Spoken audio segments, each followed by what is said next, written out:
I couldn't talk to that guy for 700 hours. It's the bragging, it's the confidence, it's the derogatory language that he uses, and he got away with it for so long.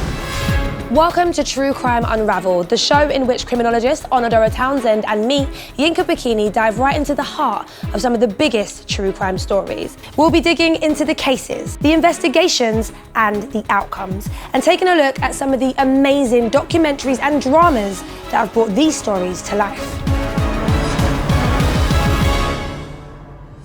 In this episode, we're looking into the story of American serial killer Sam Little, who killed almost 100 women, and we'll be discussing the documentary Confessions of a Serial Killer that reveals the calculated moves that he took that allowed him to become one of the most prolific serial killers in US history.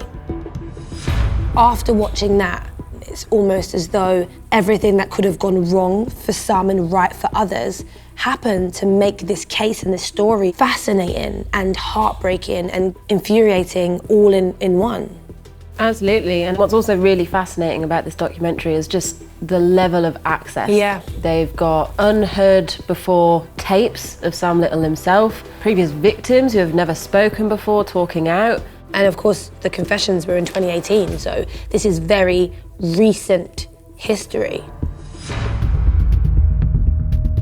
Sam Little is known as the most prolific serial killer in US history. He murdered 93 women, spanning 35 years undetected. He targeted black, female sex workers across 19 states of America. But he wasn't linked to any of the murders until pretty recently in the grand scheme of his criminal career, though, was he? No, not at all. So in 2012, Little had a drug charge filed against him, and it was the DNA taken from him that actually ended up linking him to 3 murder cold cases. Okay. He was convicted of these 3 cold cases. And then years later, in only 2018, whilst in custody, he started confessing to many, many more. He remembered them. He remembered all of them. He also started painting the victims. Some people were able to identify their loved ones just from looking at these portraits. Terrifying. But what I thought was really interesting, he didn't just confess all in one. Over many months, many interviews, he'd go, oh, and that one, oh, and that one. And it sort of speaks to me as someone who kind of wants the attention on them. Well, definitely, that's what I think. Who was Sam Little? Who was the criminal in this case?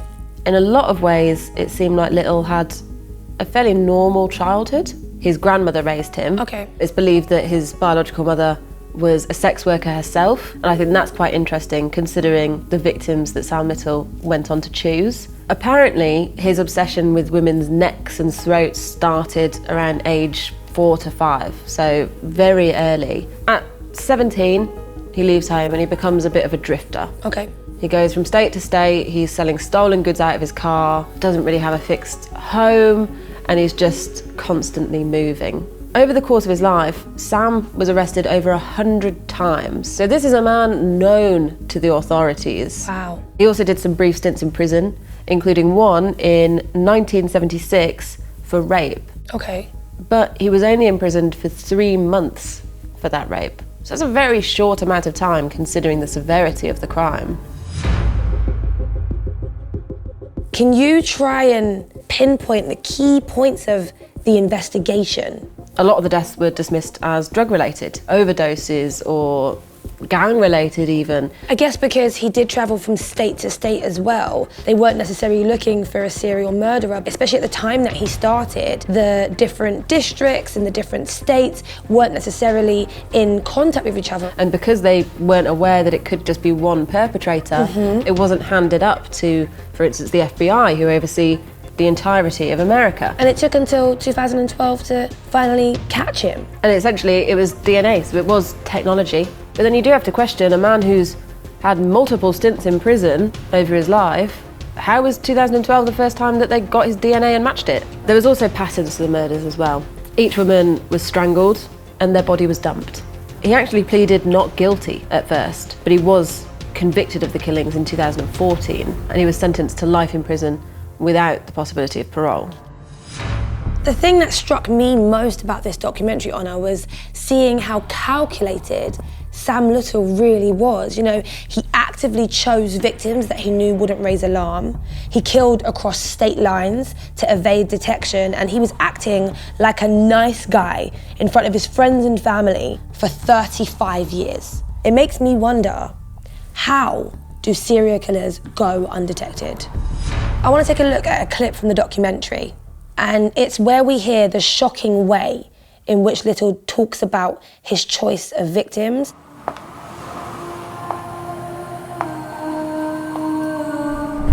Yeah, I didn't pick on that would be missed. Prostitutes. Yeah. That's the reason why I didn't get busted a long time. You like white girls or black girls better? Black. He's got a very clear victim profile in his mind. I couldn't talk to that guy for 700 hours. It's the bragging, it's the confidence, it's the derogatory language that he uses, and he got away with it for so long. Little purposely chose his victims knowing that they wouldn't be missed. We see this time and time again with serial killers. Why are black sex workers the go-to victim? From a serial killer's point of view, these women are ideal because they're less likely to draw attention, less media attention, less public attention, and that means that you're more likely to get away with it for longer. But if we know that serial killers tend to go for these types of victims, why is more attention not placed in the places where these people exist?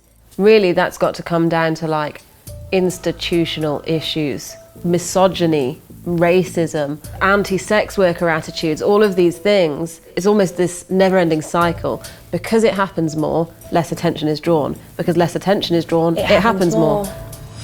We have another clip from the documentary, and this is where we see the different states where Little committed his murders. And I think this shows us how he really got away with committing these crimes. Samuel Little claims to have killed 20 women in Los Angeles alone, but that's just the tip of the iceberg. According to the FBI's investigation, he got away with murder all over the country. He'd drive around, selling stolen goods out of his car and killing along the way. It's that nomadic lifestyle, isn't it?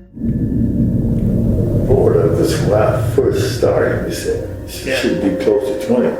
Georgia, Louisiana, Texas, Nevada, California. That is a murder spree across 19 states. So we can all accept that America is huge, but if you have like 20 similar murders in a particular state, is it not the job of that police department to then report that to the FBI? Well, you'd think, but then this sort of links back to the victims again, because so many of what were then found out to be murders were put down to things like drug overdoses, like accidents. So to each state, it might not have matched a pattern, and so then they wouldn't escalate it necessarily up to the FBI. You know, it might not have looked that significant. We have one more clip, and it shows the ex-boyfriend of Sam Little's sister, who explains exactly what Sam was like as a person. It was hard for me to see him in that condition too when they arrested him in a wheelchair and overweight. Did you like him? Yeah. Because it's crazy to think that a guy like that can be likable.